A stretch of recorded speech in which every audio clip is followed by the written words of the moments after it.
Nous allons donc démarrer notre webinaire consacré à la santé mentale et travail.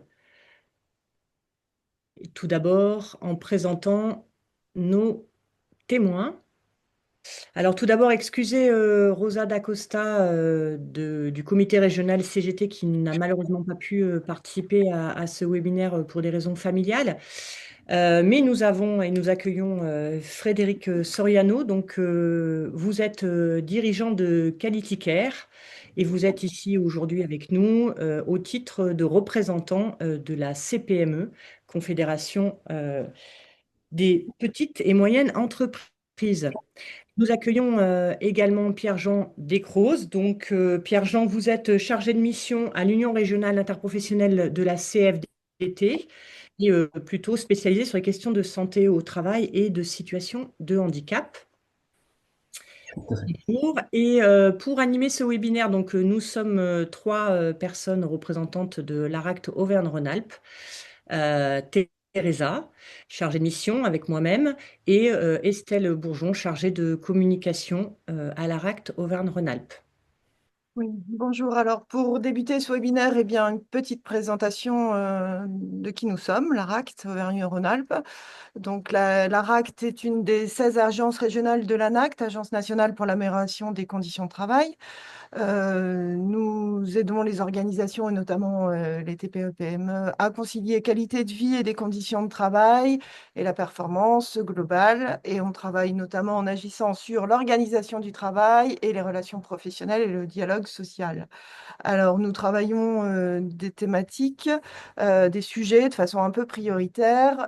Évidemment, tout ce qui concerne la qualité de vie et les conditions de travail, la prévention de l'usure professionnelle, les transitions, qu'elles soient écologiques ou numériques, l'appui au dialogue social, égalité professionnelle et santé des femmes et des hommes au travail, et puis tout ce qui concerne l'attractivité, difficultés de recrutement et fidélisation. Depuis maintenant 22 ans, nous organisons tous les ans une semaine pour la qualité de vie et les conditions de travail qui se situe toujours mi-juin. Donc cette année, c'est du 16 au 20 juin. Pour cette 22e édition, la thématique choisie, c'était Parler du travail, c'est productif. Donc, c'est une semaine pendant laquelle nous organisons partout sur le territoire des webinaires, des ateliers, des rencontres et des tables rondes. Cette année, nous avons un événement national qui se tiendra demain, le jeudi 19 juin, qui sera retransmis en direct. Je vous ai mis, vous voyez, un lien pour aller sur la programmation de toute cette semaine. Et puis, bien, cette année est un peu particulière puisque la grande cause nationale santé mentale s'est invitée dans la semaine pour la qualité de vie et des conditions de travail. Donc, un peu partout, vous avez aussi des webinaires. Alors, il y en a deux qui ont été organisés par l'ANACT au niveau national. Vous pouvez retrouver les replays, je vous ai mis un lien aussi. Et puis, en région, il y a soit des ateliers, soit des webinaires comme le nôtre qui ont été organisés. Voilà. Merci Estelle. Avant de démarrer, peut-être pour nos participants, vous indiquer de, de ce webinaire. On va avoir un premier temps introduit par Teresa sur contexte et enjeux autour du sujet de la santé mentale. Nous aurons bien sûr une large place laissée à nos témoins en termes de débat autour de ce sujet. Et puis nous consacrerons le dernier quart d'heure à vos questions-réponses. Soit alors vous avez en bas de votre barre de Zoom, de la salle Zoom, la possibilité de poser des questions au fil de l'eau que soit nous pouvons répondre au fur et à mesure, soit nous les traiterons en sortie du webinaire dans le temps consacré aux questions-réponses et plutôt adressées à nos témoins. Voilà sur les petites précisions. Et sans plus attendre, je dirais, je passe la parole à Teresa. Merci Magali, merci Estelle, merci à nos participants et merci à vous tous d'être là ce matin avec nous.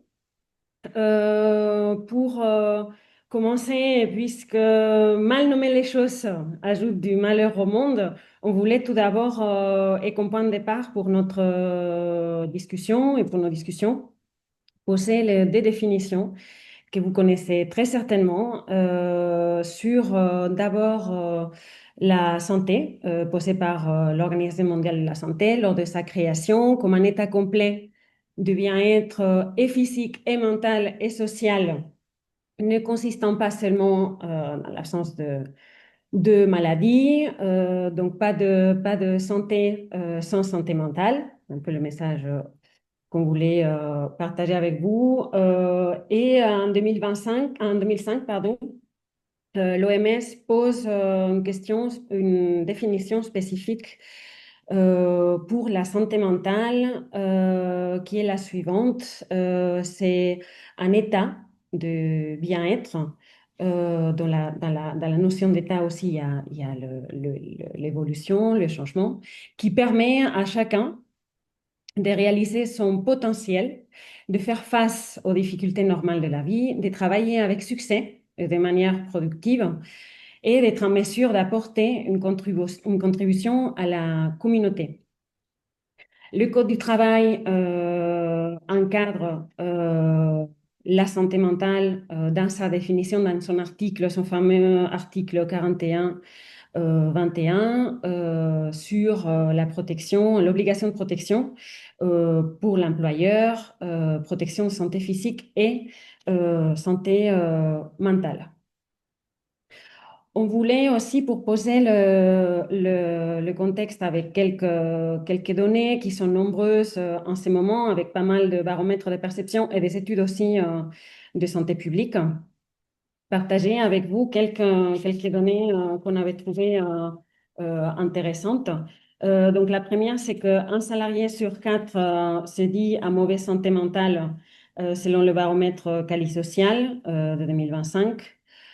35 à 40% de l'absentéisme au travail est lié aux troubles psychiques selon Santé publique France.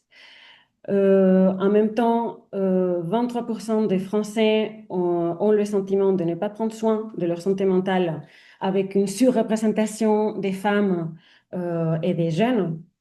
Il y a aussi un très récent rapport de Malakoff Humani sur l'absentéisme des jeunes, les motifs, et il y a un motif sur la santé psychique aussi. Une reconnaissance des maladies psychiques d'origine professionnelle en hausse en 2023 pour le régime général et une augmentation aussi des accidents du travail étant liés à ces risques. En même temps, l'IRDES nous dit aussi qu'une personne sur cinq vit aujourd'hui en France avec des troubles psychiques. Et on sait, c'est une donnée assez connue, que 80% des personnes en situation de handicap ont un handicap invisible. Sur la stigmatisation, selon l'assurance maladie, 70% de nos compatriotes cautionnent un stéréotype concernant le trouble de santé mentale.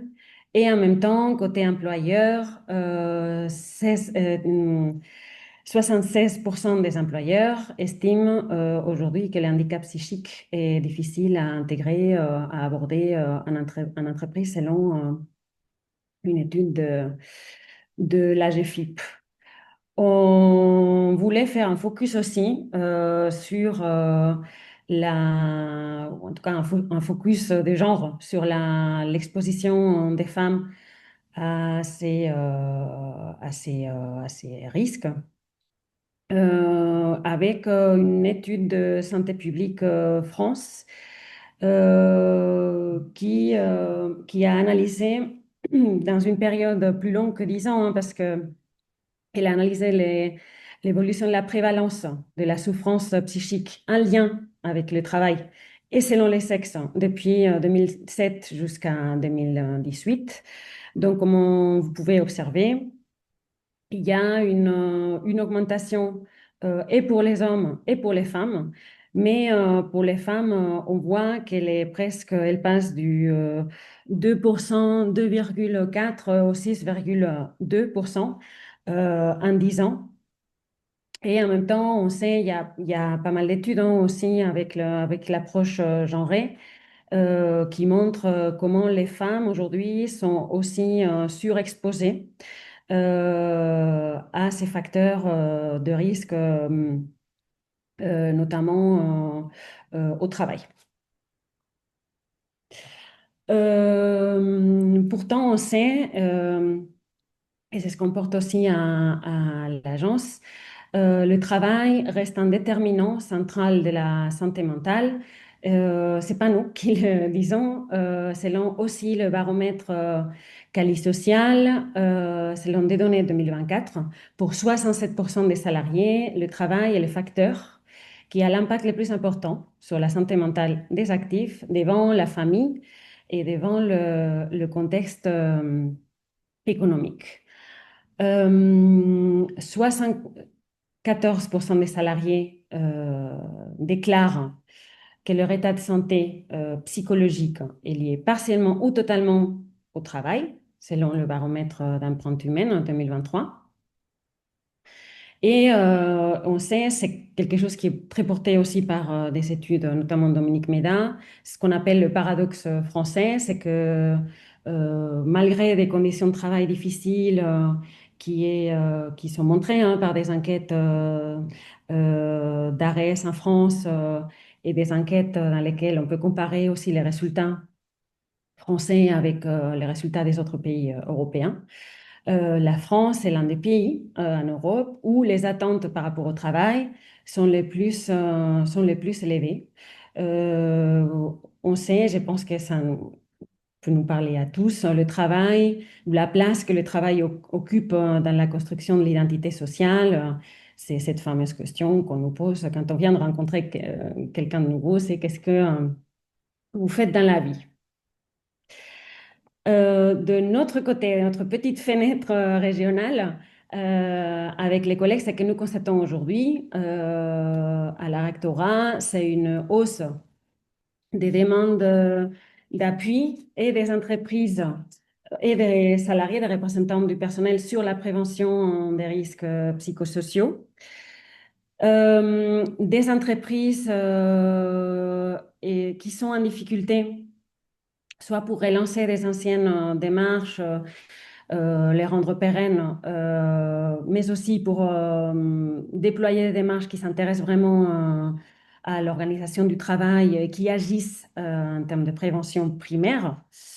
Des organisations confrontées à une intensification du travail, à des crises multiples, des crises d'attractivité, crises politiques, crises environnementales, et devant s'adapter à des transformations, Estelle nous le disait avant, transformations numériques, l'arrivée de l'IA de plus en plus rapide. Voilà. Des organisations aussi ou des demandes interrogeant la qualité de leur management comme facteur de santé au travail. Des managers eux-mêmes qui sont pas en bonne santé non plus, et des dirigeants aussi. Et des tensions relationnelles fortes avec du soutien qui est peut-être moins important qu'auparavant, des collègues, de la hiérarchie, avec peut-être des formes aussi de travail, comme le télétravail, qui mettent en difficulté les possibilités de coopération. Une augmentation aussi de la conflictualité, qui peut être le reflet aussi de ce qui se passe dans la société, des relations externes difficiles et des violences et des propos discriminants en augmentation également. Avant de passer la parole à ce qui nous intéresse vraiment aujourd'hui, qui est la question du dialogue social et d'entendre Pierre-Jean, Frédéric et Magali, on voulait dézoomer et reprendre l'approche de la santé mentale que l'Agence européenne de santé et sécurité porte, qui couvre deux volets ou deux registres d'action. Le premier, c'est la santé mentale et le travail, en considérant que le travail peut être facteur de risque. Donc, c'est le côté pathologique du travail. Donc, avec l'objectif de prévenir les facteurs de risque psychosociaux en les évaluant, les identifiant et en soutenant les travailleurs et les équipes les plus exposées. Il y a aussi la question du travail facteur de santé aussi. Donc, c'est pour ça que dans cette définition, on parle de promouvoir le bien-être par le travail. Deuxième registre d'action pour l'Agence européenne est la santé mentale au travail. Donc, il s'agit d'accompagner les travailleurs confrontés dans leur parcours de vie et leur parcours professionnel à un problème de santé mentale pour leur permettre de garder leur activité, continuer à travailler et de faciliter aussi la reprise au travail en ayant aussi ou en prenant compte du côté individuel, mais aussi du côté collectif du travail et de l'organisation du travail pour permettre à chacun de continuer à apporter au travail. Deux leviers que l'agence porte aussi. Le premier est la promotion, ou en tout cas l'entreprise et l'environnement de travail comme lieu de promotion de la santé mentale. Là, donc, on passe la frontière de santé au travail et santé publique. Donc, le travail comme lieu aussi de santé publique jouant un rôle sociétal. Et on sait aujourd'hui que ces attentes-là sont de plus en plus importantes de la part de salariés. Et en dernier lieu, et je pense que ça fait une belle transition avec les sujets, c'est l'importance de consulter, d'impliquer les travailleurs et leurs représentants dans l'élaboration de ces politiques et de ces actions. Voilà, donc poser le contexte. Je passe la parole à ma collègue. Merci Teresa. Donc nous allons rentrer effectivement dans le cœur du débat. Peut-être Frédéric, je vais commencer par vous. Effectivement, sur cette grande question sur la santé mentale, en quoi ce sujet finalement qui est la grande cause nationale cette année, je dirais, est un sujet aussi pour votre organisation. Alors peut-être d'abord en tant qu'intervenant, puisque vous représentez l'entreprise Quality Care, mais aussi au titre de la CPME. Qu'est-ce que vous pouvez nous dire autour de ces préoccupations quant à votre organisation aujourd'hui? Déjà, merci d'organiser ce webinaire et de m'y avoir invité. Alors, c'est vrai que là, j'ai deux casquettes. D'abord, la casquette en tant que dirigeante d'un organisme de formation qui intervient en qualité de vie au travail dans les entreprises. Notre constat, quand même, c'est qu'il y a une augmentation des demandes sur la santé mentale et que aujourd'hui, c'est clairement au cœur de nos interventions en entreprise. Donc, nous, on va dispenser des formations, qu'elles soient santé mentale, santé physique dans les entreprises, et on se rend compte une demande croissante, justement, de cette sensibilisation à c'est quoi la santé mentale, c'est quoi les RPS, donc les risques psychosociaux, on en entend de plus en plus parler. Et donc, c'est devenu un enjeu majeur, à la fois, bon, on l'a entendu, une grande cause nationale, mais un enjeu majeur aussi de performance, je pense, pour les collaborateurs, les collaboratrices et donc pour les Les employeurs. employeurs. Euh, Euh, et et aussi, aussi, j'ai un j'ai un écho. écho. Voilà, ça y est, merci. Merci. Euh, et c'est vrai aussi que on se rend bien compte que c'est aussi un moyen d'attractivité pour les employeurs. Et donc, je pense que là, d'abord, c'est un sujet croissant dans les entreprises. Et après, d'un point de vue d'un membre de la CPME et donc euh, que je représente aujourd'hui, on voit bien aussi que de plus en plus, les employeurs prennent et les entrepreneurs prennent conscience de l'importance de la santé mentale au travail, mais tout en étant aussi confrontés à un manque de ressources, parfois un manque de connaissances pour aborder ces problématiques de manière un peu plus structurée.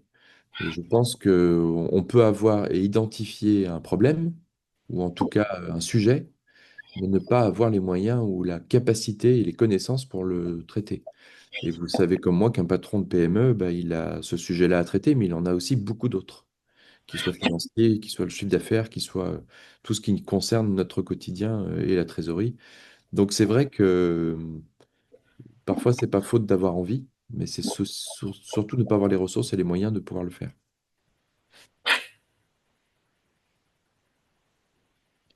Merci Frédéric. Peut-être Pierre-Jean, si de votre côté, quels sont peut-être les constats que vous dressez pour votre organisation aujourd'hui sur ce sujet? Oui, bien sûr. Alors, si vous permettez, merci déjà de m'avoir invité. Bon, ce qu'on constate aujourd'hui, c'est que la santé mentale, en tout cas pour nous, la santé mentale, c'est un enjeu qui est durable, mais surtout qui est une réelle urgence sociale. On s'aperçoit que le mal-être au travail, en fait, il s'est banalisé, et l'organisation du travail au sens large, les exigences managériales actuelles, elles vont exposer davantage les salariés à des risques qui seront durables. Alors, nous, on considère que c'est pas un sujet individuel, mais un sujet systémique. Et pour rebondir sur vos propos, Teresa, tout à l'heure, pour vous donner aussi quelques chiffres, alors, on s'aperçoit qu'un quart des arrêts de longue durée sont liés à des troubles psychiques selon une étude AXA. 61% des salariés ressentent un stress chaque semaine au travail et 67% des salariés vont au travail sans aucun enthousiasme. Bon, tout ça, ça a un coût. Ça représente 23 milliards d'euros par an. C'est le coût des troubles mentaux pour l'assurance maladie. Alors, qu'est-ce que vont nous dire ces chiffres? Eh bien, qu'en fait, on assiste à une dégradation qui est systémique, où la souffrance mentale est trop souvent traitée comme un réel défaut individuel, alors qu'elle peut être structurelle. Nous, notre approche de la santé mentale, elle va permettre de s'adresser aux salariés de façon complémentaire aux dispositifs de prévention des risques psychosociaux dont évoquait Frédéric tout à l'heure. Quant à l'acculturation, eh bien, de notre côté, il va s'agir notamment à l'adhérent d'apporter des formations, des sensibilisations sur les déterminants de la santé mentale, de lui apprendre à trouver des repères pour savoir quoi faire, vers qui se tourner, ne pas hésiter à agir, et même quand les problèmes relèvent à la fois du domaine personnel et professionnel, parce qu'effectivement, pour nous, l'un ayant la plupart du temps des conséquences sur l'autre. Enfin, pour nous, c'est une réelle nécessité d'inclure les personnes vivant avec des troubles psychiques, notamment par le biais de ce prisme sur les enjeux de l'égalité au travail. Alors, pour répondre plus simplement à votre question, quand on parle de santé mentale au travail, on pense souvent que les risques psychosociaux sont dus à des tensions liées à l'organisation du travail. C'est bien sûr important, mais c'est qu'une partie de la réalité. La santé mentale, c'est aussi celle de personnes qui vivent avec des troubles psychiques durables, tels que la schizophrénie, la cyclothymie, les troubles anxieux, les troubles sévères, la bipolarité, les TOC, etc. Ce sont des travailleurs et travailleuses à part entière. Leur place dans l'entreprise, elle est très souvent fragile, parfois invisibilisée, rarement vraiment sécurisée. Donc pour nous, les représentants du personnel, c'est un double enjeu, à la fois de défendre au travail ces personnes-là, à défendre un travail sain pour tous et toutes, et garantir la possibilité de l'inclusion durable de celles et ceux qui vivent avec ce trouble.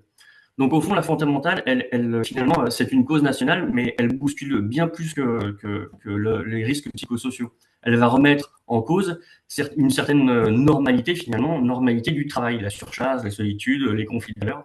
Et donc, elle va nous pousser, elle va nous forcer à regarder ce qui dysfonctionne dans les collectifs, à créer des espaces où on peut évoquer le travail réel, sans aucune honte, sans peur et sans jugement. Donc pour nous, les représentants du travail, eh bien, ça veut dire savoir repérer les signaux faibles, accueillir la parole même quand elle est fragile, et surtout poser les vrais diagnostics, pas sur les individus, mais réellement sur l'organisation. Merci Pierre-Jean et Frédéric pour ce premier tour d'horizon. Donc j'entends effectivement d'une part la question, comme vient de l'évoquer, il me semble-t-il, Pierre-Jean, sur les deux enjeux, hein, santé mentale au travail, du point de vue, je dirais, du côté, comme le disait Teresa il y a quelques instants, côté pathogène, entre guillemets, des conditions de travail, et puis la question de santé mentale et travail, où là, il s'agit effectivement d'avoir une approche plus inclusive et avec moins de tabous autour de ce sujet-là dans les organisations du travail.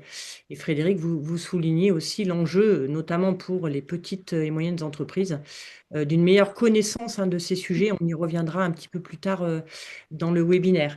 Peut-être de nouveau, Frédéric, il y a quand même, et on en a un petit peu parlé déjà, de grandes évolutions dans le travail aujourd'hui qui peuvent de nouveau, je dirais, percuter ou en tout cas avoir un impact plus ou moins significatif sur les questions de santé mentale en général, qu'il s'agisse de la question des risques psychosociaux comme de l'inclusion des personnes présentant des troubles psychiques au travail. Qu'est-ce que vous constatez, vous, enfin, est-ce que vous constatez effectivement des évolutions qui pourraient avoir de part et d'autre un impact significatif? Bon, déjà, on se rend compte, le premier des points, nous, qu'on constate, c'est que depuis la crise Covid, le télétravail est devenu une habitude et vraiment qui est aujourd'hui rentré dans les mœurs d'un point de vue quotidien, d'un point de vue hebdomadaire. Tout le monde a sa journée, ses journées de télétravail. Ça, c'est un phénomène qui a engendré quand même un certain nombre de nouveaux modes d'organisation, qui a brouillé un peu les repères aussi entre vie pro, vie perso, qui accentue, mine de rien, le sentiment d'isolement. euh, et qui parfois peut générer des troubles anxieux, surtout sur une personne qui ne s'en était pas rendu compte, mais qui en fait est en train de vivre et qui a des troubles psychiques et qui ne s'en était pas rendu compte. Donc ça, je pense qu'il y a un phénomène de l'hybridation finalement, qu'on appelle l'hybridation du travail, le télétravail, qui est un vrai sujet. Ça engendre du management à distance, ça engendre pas mal d'éléments qui obligent à manager autrement, à travailler autrement, à être présent en équipe autrement. Et je pense que ça a un vrai impact sur la santé mentale. En tout cas, c'est ce qu'on constate, nous, chez nos clients et les personnes que nous accompagnons. Deuxième point, je dirais aussi une charge accrue, une charge mentale accrue, c'est-à-dire qu'on se retrouve quand même dans un contexte, dès qu'on allume la télé, la radio, qui est quand même pas excellent. On est envahi d'informations. Donc cette infobésité, elle est structurée, elle est organisée, elle est claire. Et cette aussi instantanéité des échanges fait que ça rajoute du tourment au tourment, ça rajoute du stress au stress. Et c'est vrai que ces contraintes, qu'elles soient économiques, qu'elles soient sociales, qu'elles soient euh, enfin, d'un point de vue information, c'est vrai que c'est assez troublant aujourd'hui ce qu'on voit. Et chaque jour vient avec son lot de mauvaises nouvelles. Bah, ça pèse lourdement sur les salariés, ça pèse lourdement sur les employeurs et sur les patrons et les patronnes. Ça pèse lourdement sur l'ambiance aussi, je pense. Donc sur les managers, tout le management intermédiaire dont on parle assez peu, mais qui est quand même là pour gérer les équipes. Et c'est vrai que voilà, cette charge mentale, elle est là, elle est présente. On ne peut pas faire comme si elle n'existait pas. Et puis je pense aussi qu'on a, comment dire, une difficulté peut-être, ou je ne sais pas comment on peut l'appeler ça, mais à consolider un peu des collectifs de travail. C'est-à-dire qu'on se retrouve dans une société avec un turnover qui est de plus en plus important, des difficultés, nous, en tant qu'employeurs, à fidéliser les équipes. Euh, Même si on travaille beaucoup sur les valeurs, on travaille beaucoup sur les valeurs d'entreprise qu'on veut transmettre sur un certain nombre de sujets, on voit bien que il y a des postures qui ont changé et il va falloir être dans un autre type de management, dans une autre façon d'aborder les choses. Je parle notamment évidemment d'une génération un peu plus jeune, mais pas forcément que de celle-ci. Et donc, on parle d'inclusion, on parle d'attentes qui sont bien plus importantes, à la fois sur le bien-être global, bon, à titre personnel, mais aussi au travail. Et je pense qu'on ne peut pas faire comme si ça n'existait pas. Donc, je pense qu'il faut arrêter d'imaginer que c'est un tabou. C'est pas un tabou. Pierre-Jean tout à l'heure parlait de signaux faibles. Et ben, il faut savoir les identifier. Il faut se former. Il faut, sans dire de devenir un professionnel des RPS, mais je pense qu'en tant que dirigeant, on doit avoir cette sensibilité-là pour pouvoir identifier cela et ensuite être capable bah, de rentrer dans une discussion et aborder ces sujets avec du coup des professionnels capables de nous accompagner. Merci. Pierre-Jean, peut-être, est-ce que de votre point de vue, il y a aussi d'autres enjeux liés à l'évolution du travail aujourd'hui qui peuvent avoir un impact sur la santé mentale des salariés? Oui, oui. Alors moi, pour rebondir sur ce qu'évoquait Frédéric, je suis d'accord avec lui. Pour rebondir sur notamment le management, aujourd'hui, il devient vraiment urgent de faire évoluer certaines pratiques managériales qui sont encore très marquées par des logiques issues du taylorisme ou des méthodes comme le lean management. On s'aperçoit que ce type d'organisation, elle fragmente le travail, elle l'intensifie et souvent en fait disparaît même le sens. Donc le désengagement, donc effectivement les carences d'effectifs et le turnover important. Ces modèles qu'on présente comme efficaces produisent en réalité beaucoup de fatigue, du désengagement et une perte de repères chez le salarié. Donc si on veut construire un avenir professionnel soutenable, il va être nécessaire, il faut que le salarié et l'employeur, ensemble, puissent partager une vision commune du travail réel, un partage de vision, un partage de sens, le travail qui se vit chaque jour et dans toute sa complexité.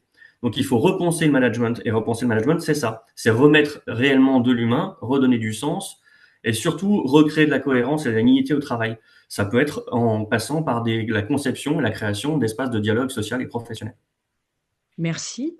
On voit bien qu'effectivement, la question de la santé mentale est traversée de nombreux enjeux liés aux évolutions, alors plus ou moins récentes, hein, de travail et de ses conditions de réalisation, comme vous venez de le décrire précédemment tous les deux. Peut-être on va engager une discussion maintenant, si vous en êtes d'accord, sur effectivement la question plus spécifique, hein, le travail comme environnement capacitant, inclusif, quelles que soient, je dirais, les catégories de salariés, si tant est qu'il faut en faire. Euh, et peut-être vous entendre l'un et l'autre sur cet enjeu aujourd'hui de pouvoir se doter dans les organisations d'environnements capacitants. Peut-être, Pierre-Jean, vous avez, quand on a préparé ce webinaire, vous aviez quelques exemples, en tout cas, qui vous remontent autour de ce sujet qui donne à voir ce que Teresa tout à l'heure évoquait en termes de stigmatisation, ou en tout cas de représentation autour de la question du handicap invisible. Peut-être pouvez-vous nous en dire un petit peu plus là. Oui, bien sûr. Un exemple très concret sur le thème de la discrimination. Il y a quelque temps, un agent de la fonction publique a pris contact avec nous, un agent de la fonction publique qui est porteur de troubles bipolaires. Donc, il faut savoir que cet agent nous a informé qu'il était stabilisé depuis plus de 20 ans. Donc, il a un traitement depuis 2009 et stabilisé depuis. L'agent était en CDD depuis plusieurs années, puis très récemment est passé en CDI. Et donc, dans le cadre de sa CDIsation, a demandé légitimement une stagiarisation, titularisation. Donc, pour ça, l'agent a entamé des démarches. Donc, il en a fait part à son cadre, qui lui en a fait part à son RH. Et le RH, très normalement, logiquement, lui a demandé de passer devant la médecine du travail. Ce sur quoi la médecine du travail, quand elle a été au fait de sa pathologie, lui a répondu qu'elle ne serait jamais stagiaire ou titulaire, car porteur d'une pathologie qui interdit l'accès au statut de fonctionnaire. Bon, alors, ce qu'il faut savoir, c'est qu'il n'existe pas. Alors, l'état de santé à lui seul ne peut pas empêcher une titularisation, c'est la première chose à savoir. Il n'existe pas non plus de liste officielle et fermée, notamment des pathologies qui interdisent l'accès au statut de titulaire dans la fonction publique. Et seul le juge administratif, alors ils ont été très clairs là-dessus, hein, les jugements, c'est l'aptitude médicale au poste du travail et non le diagnostic en tant que tel qui sera évalué. Donc, une pathologie stabilisée avec un traitement suivi et régulier ne constitue pas en soi une inaptitude. Si l'agent en poste en CDI et que ses évaluations sont positives, il n'y a aucun fondement objectif pour lui de lui refuser cette titularisation. Ça pourrait constituer une discrimination sur l'état de santé, du travail, mais dans tous ces cas, seul l'avis du médecin du travail ne peut pas constituer une décision de manière statutaire. Il est clair, il peut éclairer sur l'administration, sur un statut, mais c'est pas à lui de dire si quelqu'un peut être titularisé ou non. L'attitude peut être discutée, notamment en commission de réforme et commission médicale. Mais voilà, c'est typiquement le type de discrimination qui peut avoir lieu là très récemment dans le cadre de la fonction publique. peut-être dans ces situations-là un petit peu, je dirais, entre guillemets extrêmes, mais qui, c'est vrai qu'en préparant ce webinaire, vous nous partagiez, alors vous-même et Rosa D'Acosta, par ailleurs, sur un plan aussi syndical, hein, je dirais les différentes situations auxquelles vos équipes syndicales peuvent être confrontées dans la défense des droits des salariés, sur des formes de discrimination. Est-ce que peut-être Pierre-Jean toujours, et puis est-ce que vous pensez que enfin, ce sont des dimensions qui sont liées aussi à des représentations, je dirais, socialement ancrées autour voilà, de ces pathologies? Est-ce que c'est, et comment, je dirais, dans les organisations, à la fois les dirigeants et les collectifs peuvent être, je dirais, questionnants ou impactés d'une manière ou d'une autre dans le fonctionnement Oui, des oui, équipes? complètement. Mais je pense qu'en réalité, c'est le reflet d'une peur. Et cette peur, elle est due à une méconnaissance, simplement. Donc c'est pour ça que il y a un vrai défi derrière, un vrai défi pour le dialogue social. Parce que finalement, la souffrance psychique, elle est souvent tue, banalisée, voire niée dans les collectifs de travail. Donc je pense qu'il y a plusieurs enjeux, notamment sur le dialogue social, sur le sujet.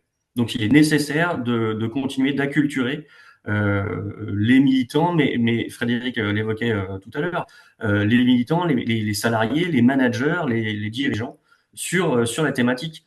Encore une fois, je pense qu'il faut vraiment prendre plus de hauteur sur le sujet.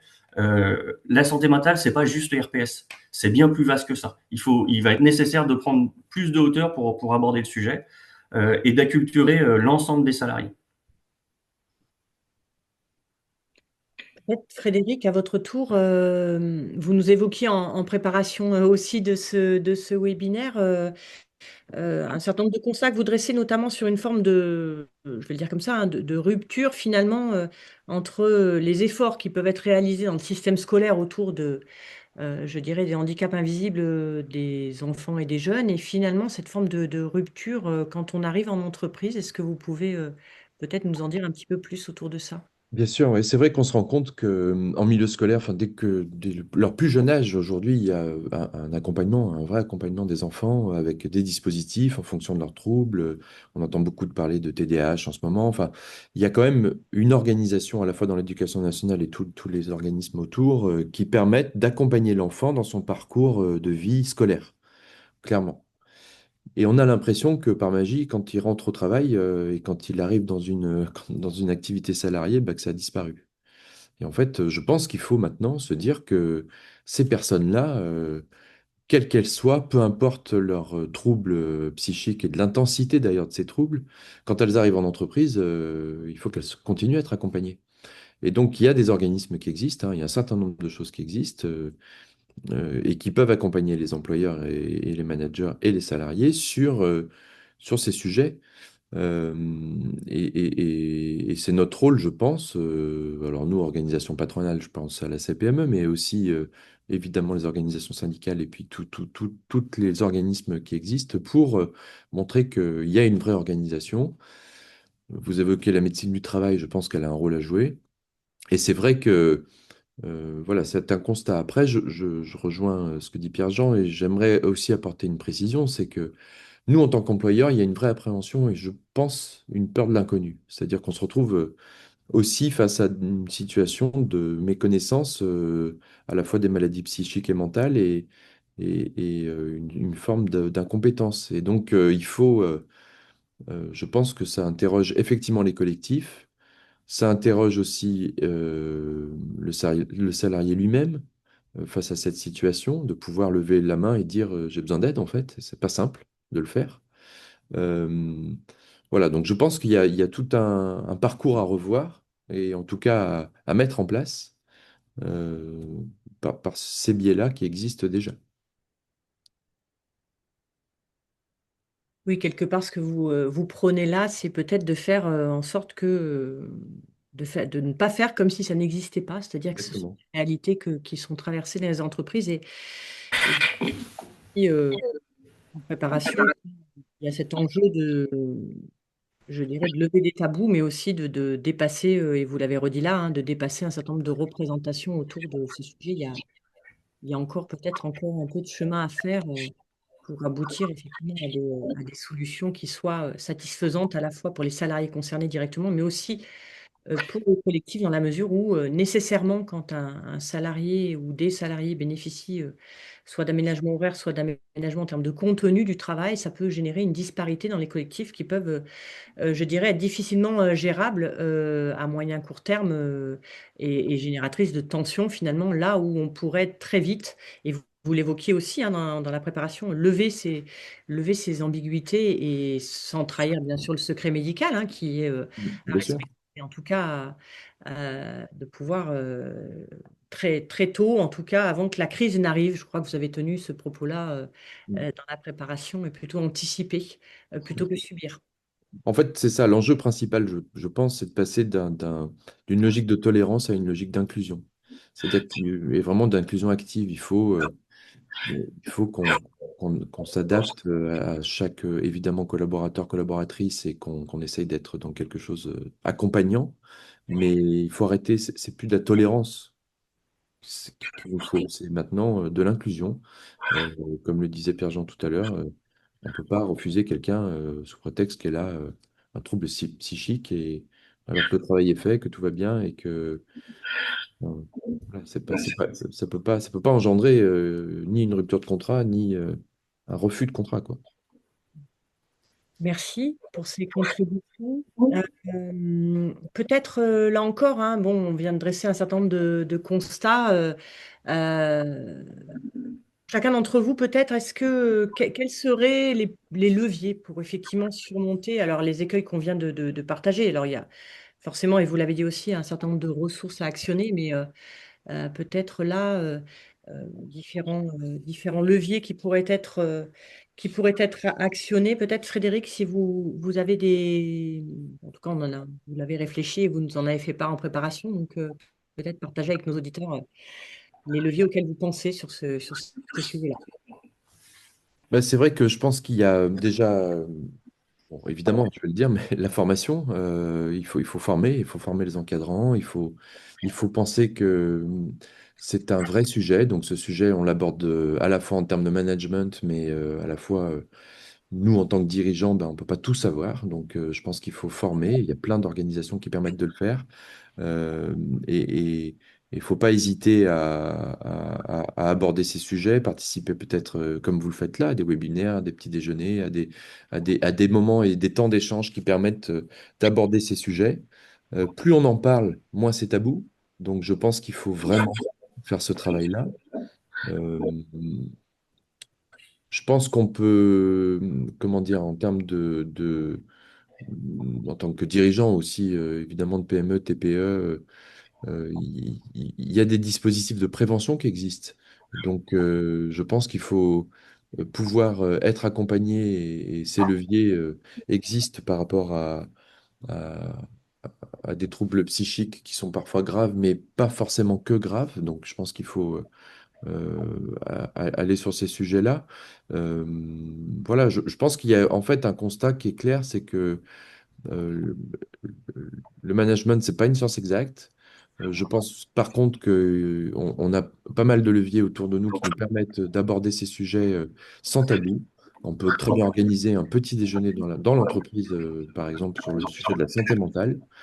Euh, et c'est souvent là qu'on va avoir des signaux faibles et qui vont nous permettre de redonner un cadre, un collectif, de redonner quelque chose et de sortir avec, comment dire, une idée d'aborder ces sujets. Et je pense que c'est aussi un levier de performance globale de l'entreprise.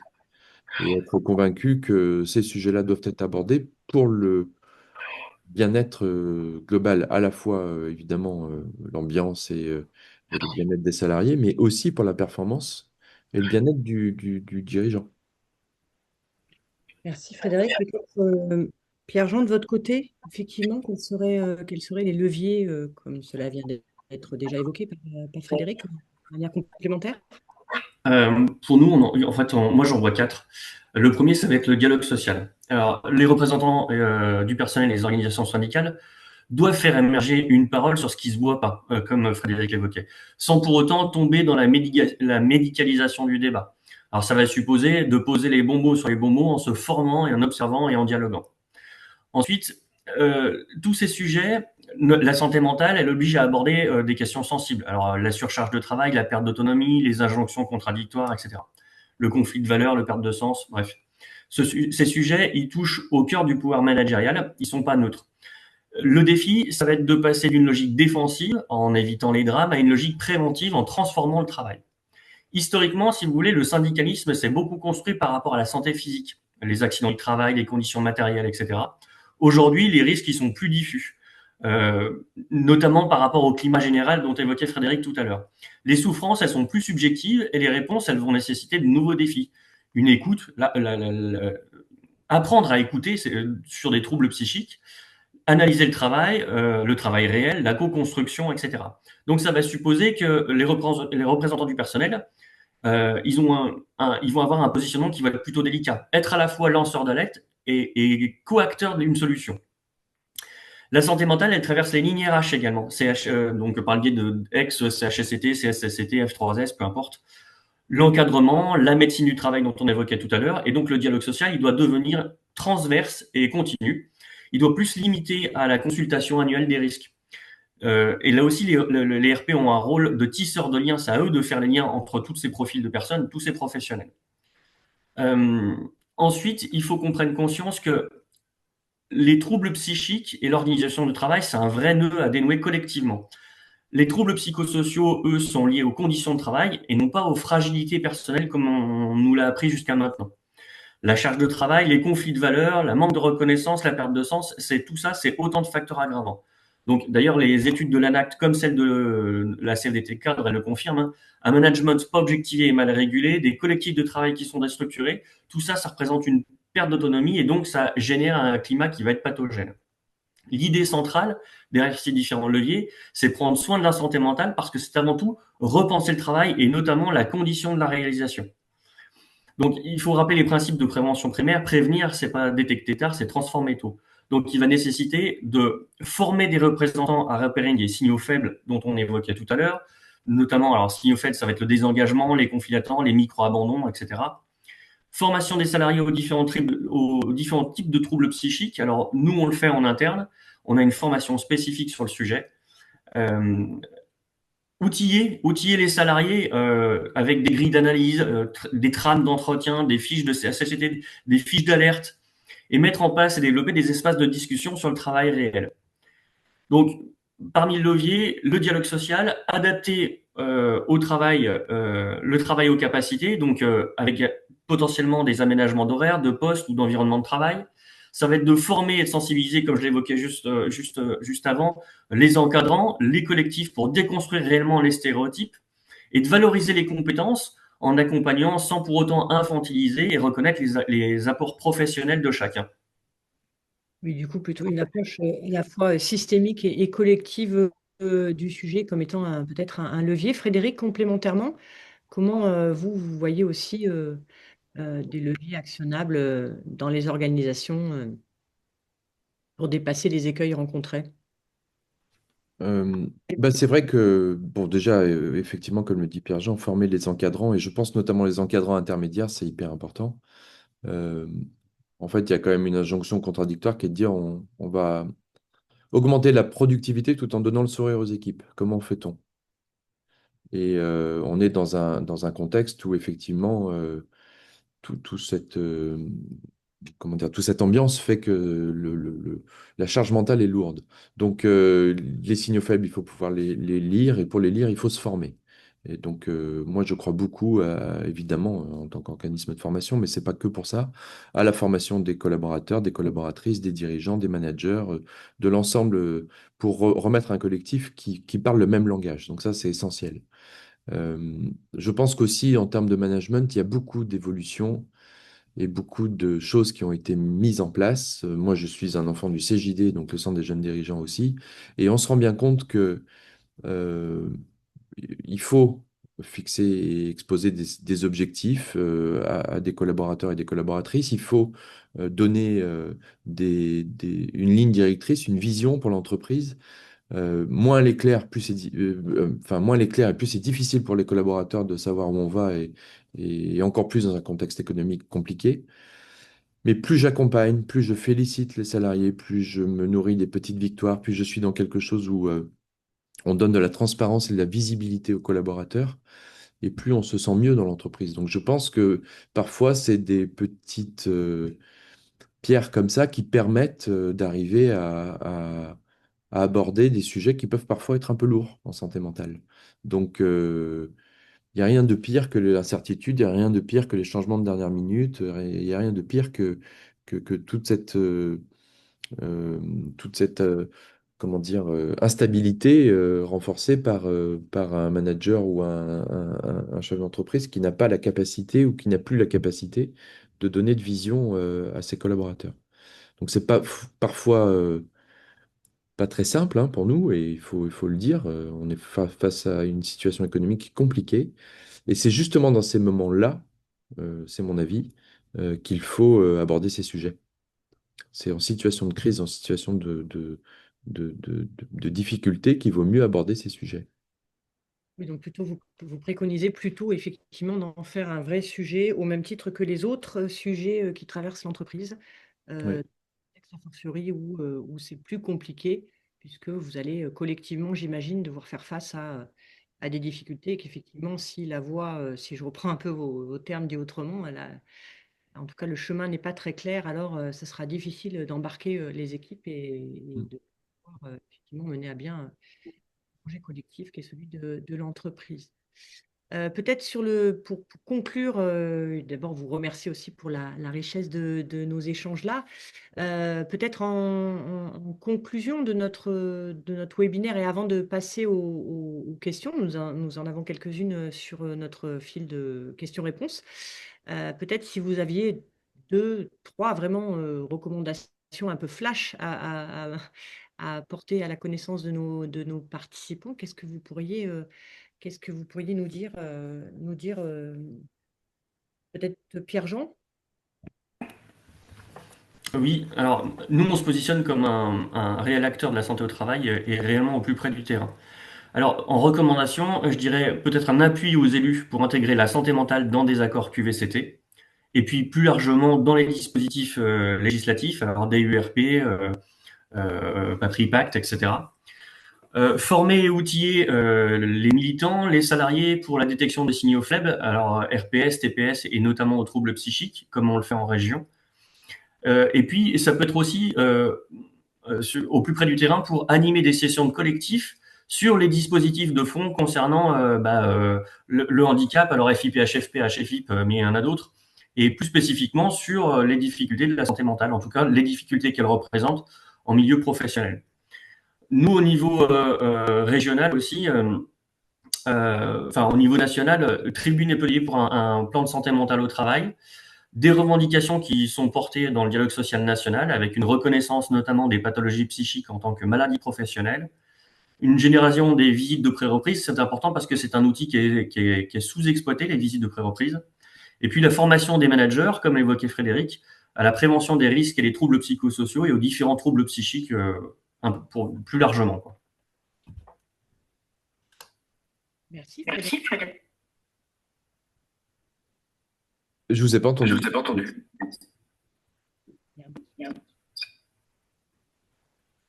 Donc, je disais, oui, Donc, je disais, vous aviez des recommandations à formuler à nos participants? Oui, bien sûr, oui. C'est vrai que moi, je pense qu'il faut déjà avoir une approche positive, une approche préventive. Il faut se dire que c'est un sujet qu'on va traiter comme tous les autres et il n'y a pas de raison qu'on n'y arrive pas. Donc, parce que si on n'a pas de positif, eh ben, on n'avance pas. Donc, je pense il faut que le dirigeant soit prêt aussi à parfois déléguer ce sujet à des gens qui ont envie de s'en occuper dans l'entreprise. C'est possible. Je pense évidemment aux ressources humaines et aux personnes qui ont cette casquette-là. Mais quand on est dans une PME, il n'y a pas forcément un service ressources humaines. Mais il peut y avoir quelqu'un dans l'entreprise qui veut à tout prix s'en occuper, être formé et accompagner ces équipes sur ces sujets. Évidemment, les partenaires sociaux, les acteurs institutionnels, il y a plein de systèmes qui peuvent accompagner les entreprises.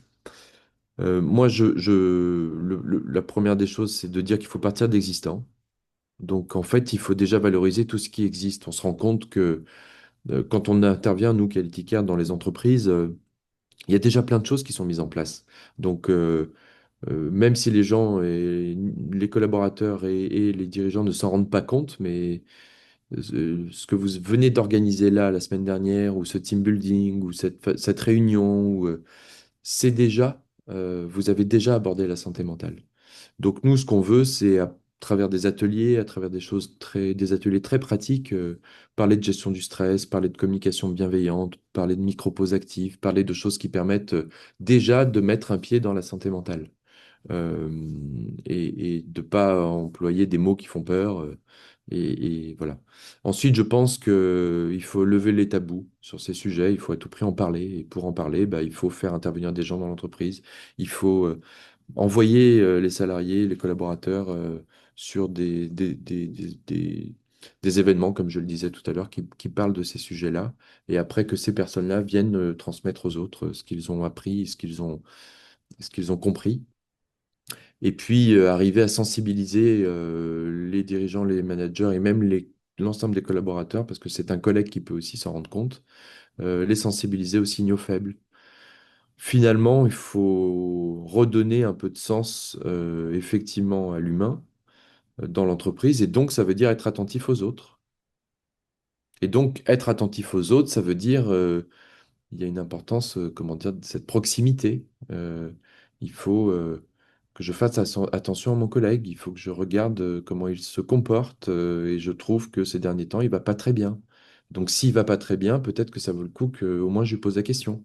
Et donc, on avance sur ces sujets-là avec de vrais professionnels ensuite pour aborder ces sujets. Donc voilà. Puis je pense aussi à la gestion émotionnelle. Voilà, pour les encadrants comme pour les salariés. Je crois que on est dans un monde un peu de l'émotion avec un rapport à l'émotion qu'il faut recalibrer et qu'il faut adapter au monde de l'entreprise et au monde professionnel. Merci. Donc, en fait, nous venons, par vos propos, je dirais, reboucler la boucle initiale, hein, qui est celle de la proximité avec les équipes. Et effectivement, vous évoquiez aussi la question quand même d'une complexité, hein, liée à l'individualisation. Et donc, c'est un vrai enjeu, je dirais, aussi de redonner la pleine place, je dirais, à l'attention les uns vis-à-vis des autres dans les organisations, a fortiori dans les plus petites organisations telles que vous les connaissez à la CPME. Mm. Peut-être déjà vous remercier et puis donner maintenant, alors donner indirectement, hein, la parole à nos participants, puisqu'on bascule sur le temps des questions. Peut-être Estelle et Teresa, si vous avez pu identifier, j'ai vu au fil de l'eau quand même un certain nombre de questions posées à la fois à nous-mêmes, à RACT, et puis à nos témoins. Si vous avez quelques questions à faire passer. Euh, oui, peut-être il y a quelques questions, il y a même un témoignage sur l'intérêt du déploiement des formations en PSSM pour détecter ces fameux signaux faibles dont vous avez parlé en entreprise. Donc, voilà, une question autour de la formation, de cette formation PSSM et un intérêt possible d'intégrer la question de la santé mentale à la formation pour les sauveteurs secouristes au travail aujourd'hui. C'est un début dans le sens où elle va permettre à l'ensemble des salariés qui auront eu cette formation d'accompagner une personne auprès d'une direction pour signaler une alerte, émettre une alerte. C'est un début, mais ça suffira pas dans le sens où ça va pas aider à déconstruire les préjugés qu'on a sur les maladies psychiques. Donc c'est un début, mais pas suffisant à mon sens. Par contre, est-ce qu'il faudrait installer? La question c'est est-ce qu'il faut? Je pense que oui, et à mon sens, ça devrait être quelque chose qui devrait être obligatoire, comme les formations de sauveteur secourisme au travail, par exemple, ou d'autres, hein, la FGSU pour le milieu hospitalier, etc. À mon sens, ça devrait vraiment être un passage obligé. Mais voilà, pas suffisant, mais obligatoire. Oui, moi je vous rejoins en plus. C'est vrai qu'on se rend bien compte que, comme vous le dites, on va apprendre à faire un massage cardiaque, on va apprendre à faire un certain nombre de choses qui évidemment sont importants. Et je pense qu'on doit à tout prix commencer par cette formation premier secours santé mentale parce que c'est déjà briser le tabou, commencer à aborder ce sujet-là dans l'entreprise d'une façon un peu plus formelle avec des professionnels, avec des gens qui sont évidemment des formateurs avec un agrément et une capacité à parler de ces sujets-là. Souvent, c'est quand même, comme on le fait là d'ailleurs, l'occasion d'avoir quelques questions-réponses, donc, et de pouvoir un peu aborder des sujets qui ne sont pas forcément liés euh, ou aller un peu plus loin que ce qu'on va commencer à aborder. Donc, c'est déjà un très très bon début. Oui. Merci beaucoup. Peut-être dire de notre... je me mets autour de la table. Peut-être dire que nous aussi, de notre point de vue, par rapport à cette formation, puisque au final, aujourd'hui, c'est une formation plutôt citoyenne hein, qui cherche à déstigmatiser un certain nombre de stéréotypes très ancrés, hein, comme on l'a vu en préambule. Peut-être interroger aussi le rôle de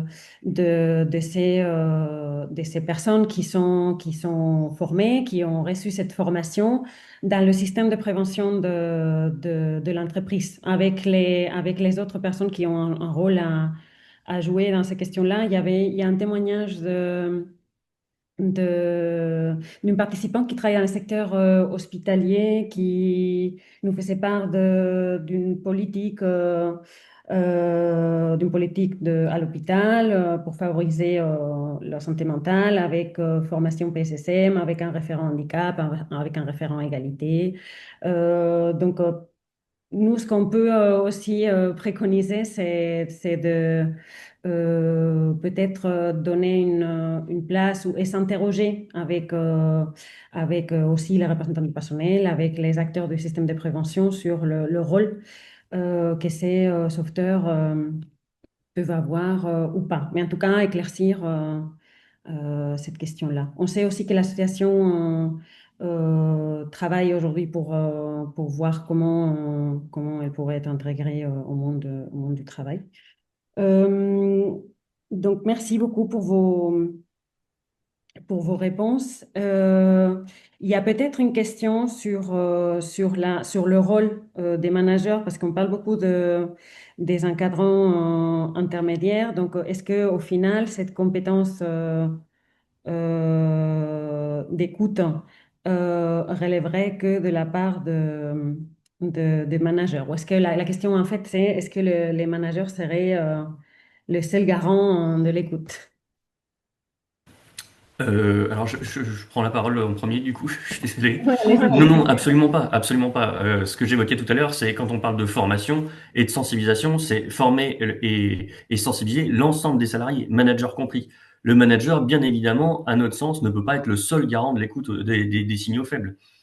Par contre, c'est à lui que doit remonter l'information primaire. C'est-à-dire que à partir du moment où un salarié s'aperçoit des difficultés d'un autre collègue, c'est bien au manager de proximité qu'il faut solliciter. Et puis derrière, sauf si cas urgence, c'est directement la direction. Mais non, à votre réponse, les managers ne peuvent pas être le seul garant de l'écoute des signaux faibles.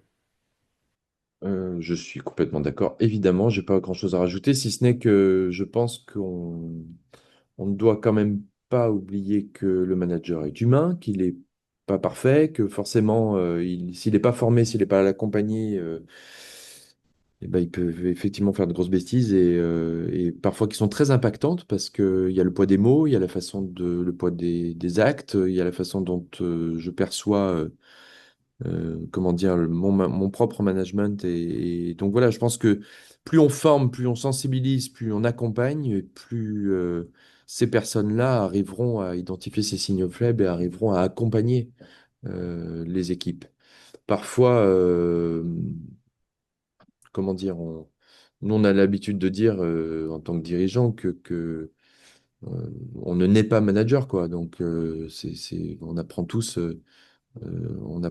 de nos erreurs, on apprend tous de notre expérience, et il faut à tout prix former ces équipes et ces personnes, évidemment, à cette sensibilisation à la santé mentale et aux troubles psychiques pour essayer d'identifier et de signaler quand il y a quelque chose qui nous semble être un vrai signal faible, quoi.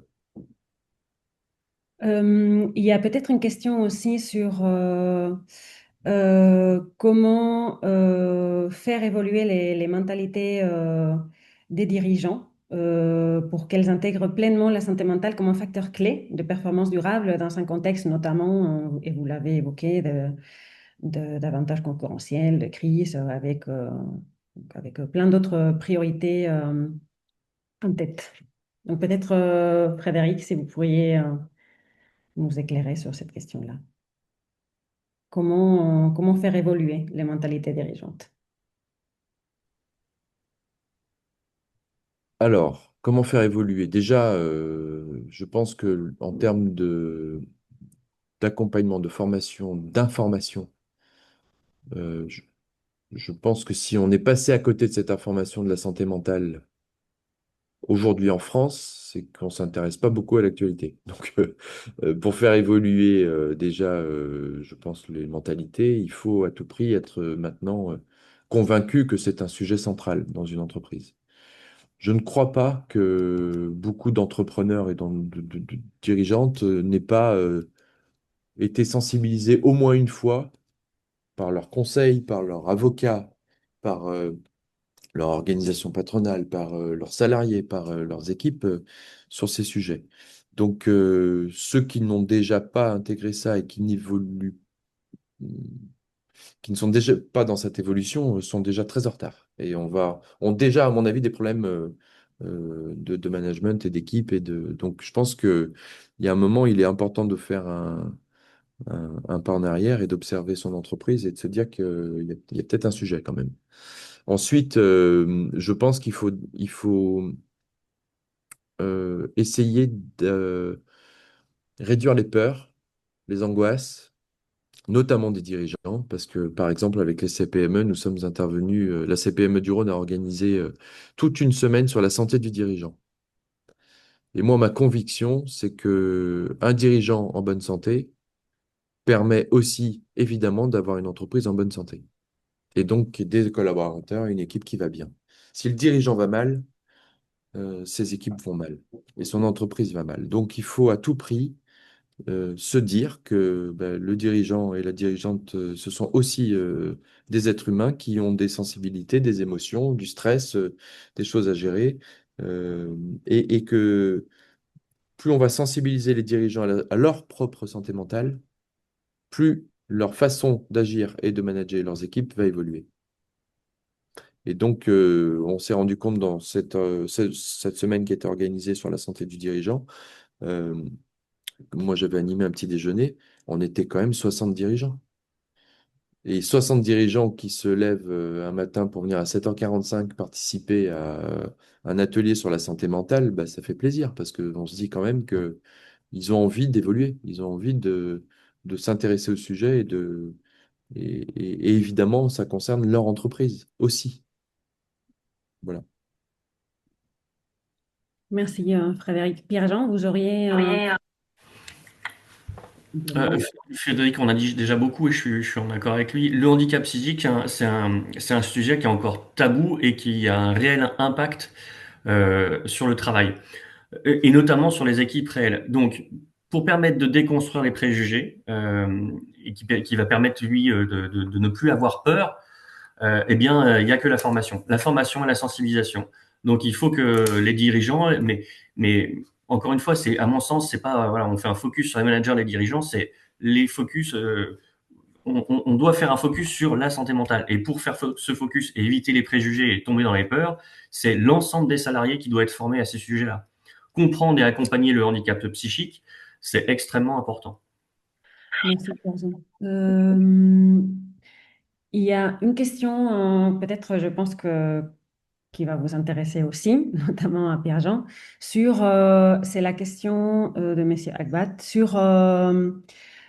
sur la nécessité de faire évoluer les formes de relations sociales pour que l'autorité sur le travail soit partagée entre managers et personnel opérationnel. Est-ce que c'est un constat que vous partagez ou qu'est-ce que ça vous évoque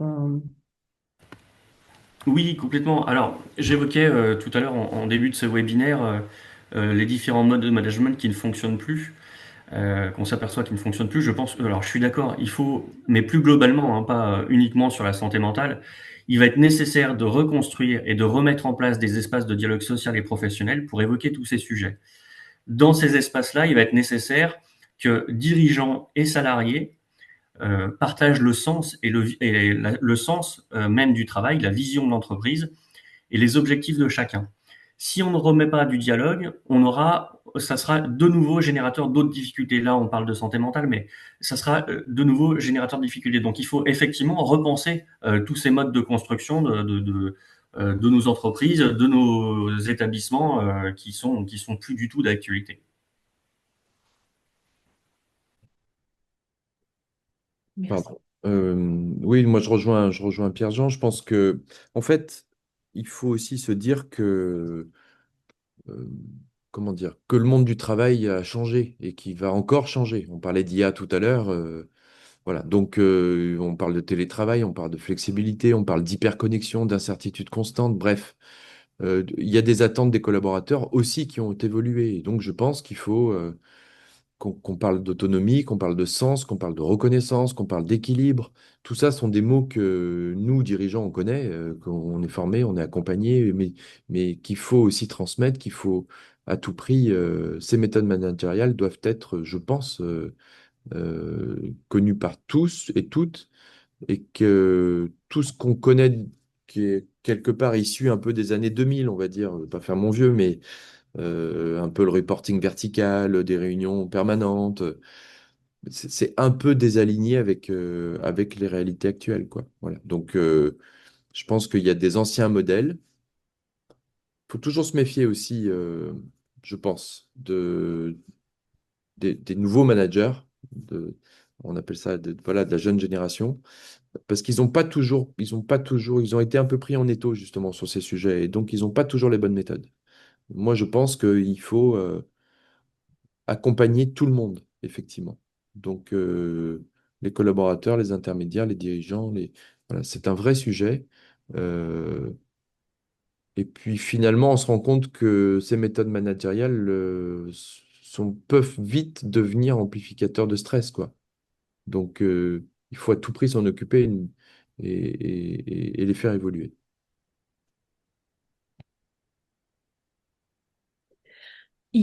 Ouais, il y a peut-être une question sur la pérédance en santé mentale.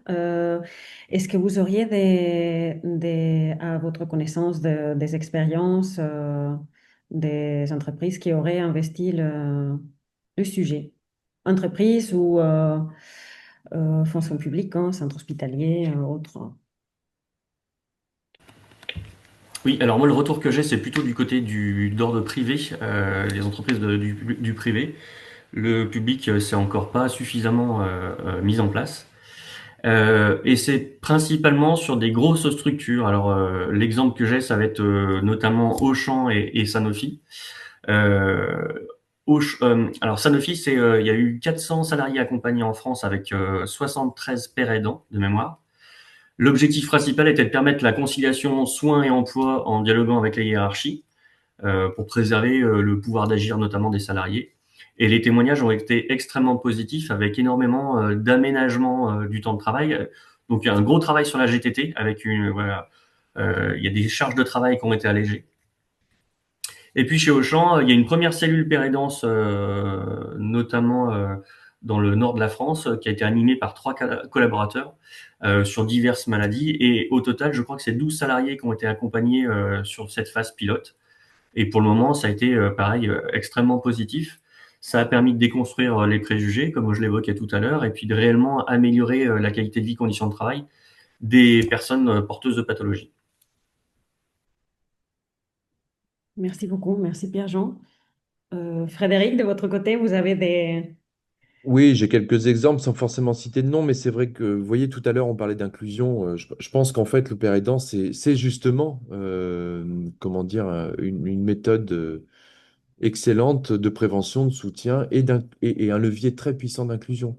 Donc, je pense que ça permet de briser l'isolement, il y a toute une façon d'aborder ces sujets qui est assez, comment dire, pragmatique. Et je pense que c'est essentiel. Et par exemple, ça fait partie effectivement des dispositifs dont il faut à tout prix parler dès le début, dès les premières sensibilisations, parce que ces dispositifs existent et qu'il faut à tout prix les mettre en place, à la fois pour le climat de confiance, enfin, voilà, pour mettre en place des vrais dispositifs de prévention, quoi. Donc, je sais que c'est malheureusement malheureusement très orienté vers les grandes structures plutôt. Et on devrait un peu plus s'intéresser aux PME sur ces sujets et avec des pères aidants qui pourraient être un peu présents dans les former et sensibiliser et accompagner dans les PME. Et c'est un peu moins le cas quand même. Déjà parce qu'on ignore le dispositif en fait.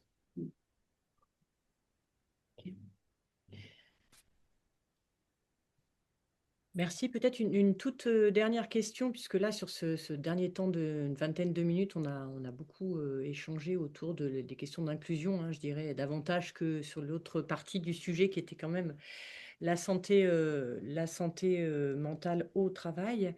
Et d'ailleurs, dans nos questions que nous avons là dans le fil de questions-réponses, il y a un témoignage aussi sur les difficultés quand même rencontrées, hein, quand même il y a des référents ou des processus, je dirais, de prévention sur les risques psychosociaux, quant à la difficulté quand même voilà, de porter les sujets de difficultés au travail et notamment d'impact sur la santé mentale des salariés, quand ça touche justement l'organisation du travail et les conditions de réalisation du travail, a fortiori la mise en discussion avec la chaîne hiérarchique. Est-ce que vous avez un point de vue, tous les deux, peut-être pour conclure ce webinaire et aussi indiquer les suites à venir sur ce sujet? Est-ce que vous avez l'un ou l'autre, peut-être un point de vue sur cette dernière question? Peut-être plutôt témoignage d'ailleurs que question. Alors, oui, je suis assez d'accord sur le fait qu'effectivement, parfois, très souvent même, c'est extrêmement difficile quand on met la question sur l'aménagement, alors les modifications de la GTT, mais bien au-delà, l'organisation générale de l'entreprise quand on traite ces sujets-là. C'est une réalité, on va pas mentir. Euh, je pense que Frédéric évoquait tout à l'heure la formation des managers dans la fonction publique. Alors moi, je suis issu de la fonction publique initialement. Ce qu'on s'est aperçu, c'est que les personnes qui étaient désignées comme étant référentes, eh ben, elles étaient bien malgré elles. Elles n'étaient pas formées au sujet. Et donc, elles étaient réellement en difficulté pour traiter la problématique. Ça, c'est la première chose. Parce que, exemple, très souvent dans le milieu hospitalier, la personne qui est aux ressources humaines, alors hormis les grosses structures hospitalières, la personne qui est aux ressources humaines, c'est une AH, une attachée d'administration hospitalière, et non pas une DRH. Donc, c'est une personnelle administrative qui est mise en place au poste de RH et donc pas des formations prévues pour supporter toute la charge de travail et les tâches qui lui incombent. Donc, l'absence de formation, de sensibilisation, on en revient, mais c'est un vrai problème. Et c'est pour ça que tout à l'heure, je parlais de sujet transversal, parce que ça touche toutes les couches, toutes les branches professionnelles, toutes les couches sociales, toutes les branches professionnelles et toutes les responsabilités qu'on peut avoir au sein d'une structure, que ce soit secteur public comme secteur privé. Donc, la difficulté à articuler, oui, mais principalement parce qu'elles ne sont pas formées, pas sensibilisées. Et après, il y a aussi la question de comment elles ont été formées sur le sujet dans leur cursus, quand elles en ont un, si ça a été le cas. Donc voilà, ça soulève pas mal de problèmes, mais oui, on ne va pas dire le contraire, effectivement, c'est très très souvent difficile à articuler. Et pour ça, malheureusement, eh bien, il n'y a que dans les IRP, donc dans les instances représentatives du personnel, qu'on arrive à faire évoluer et voter les choses. Et ça passera forcément par les représentants du personnel qui, eux, ont plus de facilité à être formés par biais de leur organisation syndicale. On a des choses à dire, hein. En fait, moi, je pense que, comment dire,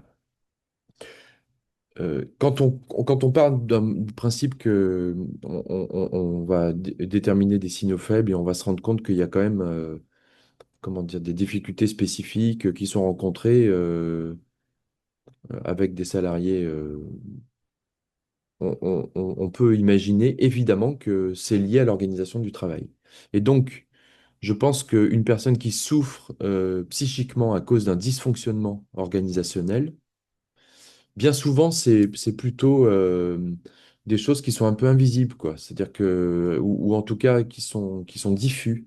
Donc, on peut avoir dans une entreprise ou dans une organisation publique, peu importe, un turnover qui est élevé, des arrêts à répétition, un peu une perte de motivation, des gens qui sont là, mais qui sont pas vraiment au travail, quoi. Voilà. Donc, je pense qu'il y a un manque d'engagement qu'on va, qu'on va définir comme un manque d'engagement, mais c'est toujours très mal interprété. Je pense que justement, il faut remettre en cause le système quand on en est là, et c'est pas toujours quelque chose d'évident. Et donc, il faut être accompagné pour cela, et sensibiliser, faire de la formation, et on l'a déjà dit. Mais je pense que bien souvent, quand le problème il est organisationnel, bah, il faut avoir du courage. Voilà. Et avoir du courage, ça veut dire se poser les bonnes questions. Est-ce que ma charge de travail qui est confiée à l'ensemble des collaborateurs, elle est réaliste? Est-ce que, je sais pas, est-ce que les priorités sont claires? Est-ce que j'ai donné du sens aux missions que je viens de donner à mes équipes? Et donc, je pense que là, on rentre dans une nécessité de coopération entre services et ça oblige tout le monde à repenser les choses et à remettre du collaboratif. Donc, en fait, je suis désolé, mais je suis résolument positif. C'est aussi parfois une opportunité pour remettre en cause un certain nombre de choses et donc de travailler. Et donc d'être sur quelque chose de nouveau pour l'ensemble des collaborateurs, des collaboratrices, des managers, des dirigeants. C'est une forme d'introspection. Et donc, il faut, je crois, être dans quelque chose. Alors, je ne suis pas dans le monde du oui-oui, hein, mais je crois qu'il faut quand même, en tout cas, c'est comme ça que vivent les PME, parce qu'on n'a pas le choix. Et donc, il faut un peu travailler sur ces sujets en groupe et ne pas avoir peur de casser les codes. Donc, je dirais que le courage est effectivement important à avoir. Voilà, pour faire court. Merci. Écoutez, on a tenu les délais. Il est 10h30 quasiment. Donc, déjà, vous remercier Frédéric et Pierre-Jean pour votre participation et la richesse des propos que vous avez pu tenir ce matin. Pour les participants au webinaire, indiquer que le support, et comme ça a été demandé effectivement sur le fil des questions-réponses, indiquer que effectivement ceux qui se sont inscrits auront le support à disposition. Et puis n'hésitez pas bien sûr à revenir vers nous si vous avez des questions complémentaires.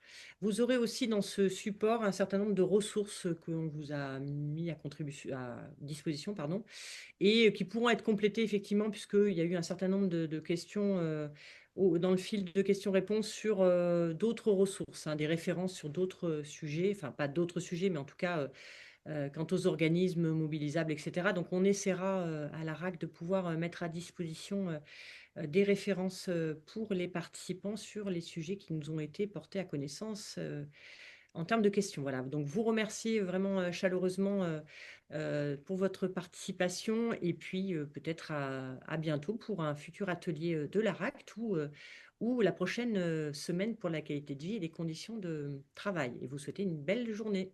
Merci, vous aussi. Merci, à bientôt.